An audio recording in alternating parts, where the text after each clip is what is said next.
10%. C'est le pourcentage des élèves harcelés au sein des établissements scolaires de notre pays. Parmi eux, 54% sont des collégiens. Des chiffres qui alertent autant que la situation de ces jeunes adolescents en pleine construction d'eux-mêmes. Pour nous rendre un peu plus compte de ce phénomène, nous nous sommes rendus dans le collège Rouge-Bar, à Marc-en-Barœul, où nous avons accompagné Mathéo et Elliot, tous deux ambassadeurs en classe de 6e qui ont recueilli le témoignage de leurs camarades et nous expliquent quel est leur rôle au sein de leur classe.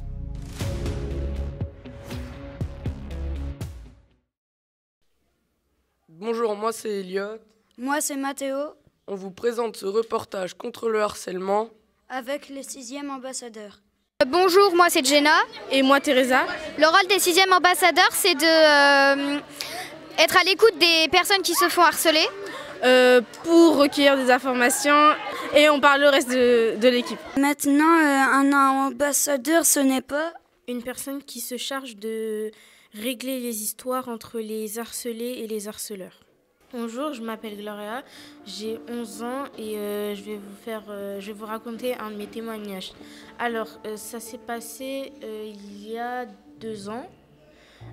J'étais dehors avec 3 copines.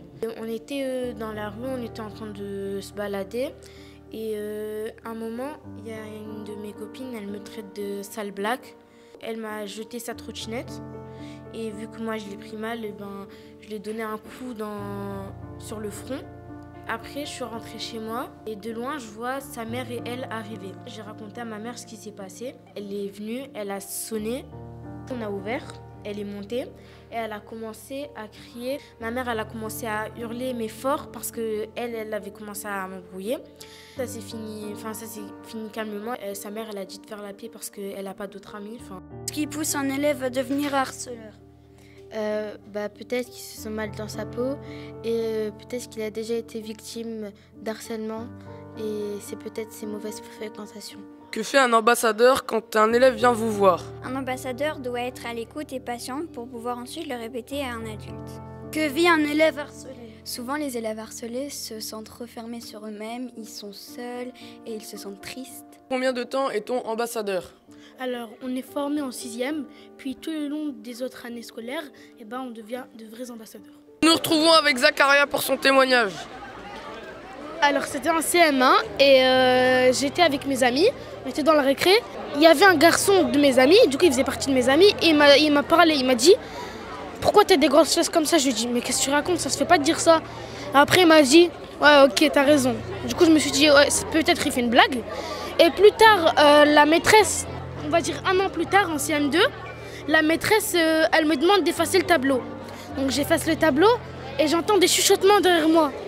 Et après, des amis très proches à moi, donc mes potes, ils commençaient à me dire, celui qui m'harcelait, il a commencé à dire des choses méchantes sur moi. Par exemple, ouais, t'as des grosses fesses et tout, mais c'est quoi de ce mec, pourquoi il est gros comme ça? Et du coup, moi, à un moment, je me suis dit, stop, je vais pas pleurer comme un bébé, mais je vais vraiment laisser passer et ça va peut-être aller. Mais en fait, non, c'est pas parti hyper vite. Comment devient-on ambassadeur? Le collège fait des propositions pour les élèves volontaires et puisque c'était un sujet qui me tenait à cœur, je me suis inscrite. Pourquoi as-tu décidé de devenir ambassadeur? Parce que je trouve qu'il y a trop d'harcèlement dans le monde et qu'il y en a trop justement et du coup il faut arrêter ça. Quels sont les élèves les plus souvent harcelés? Les nouveaux élèves, ceux qui ont des différences physiques et les handicapés. Qu'est-ce que le cyberharcèlement? Le cyberharcèlement, c'est on se fait harceler sur les réseaux sociaux, Internet. Nous sommes en compagnie de Jenna pour son témoignage. Moi c'est Jenna. Moi je me suis fait pousser dans les escaliers. Je me faisais claquer la tête contre les porte-manteaux, je me faisais traiter, me faisaient traiter mes parents aussi. On a été voir le directeur il a rien fait et ça a été entre guillemets jusqu'à aller voir la police.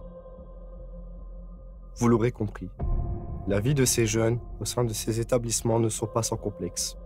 Un accompagnement et des mesures spécifiques sont nécessaires afin d'endiguer ce fléau, les protéger et leur permettre de grandir sans peur ni crainte de devenir un jour pris pour cible. Nobody can out without my permission.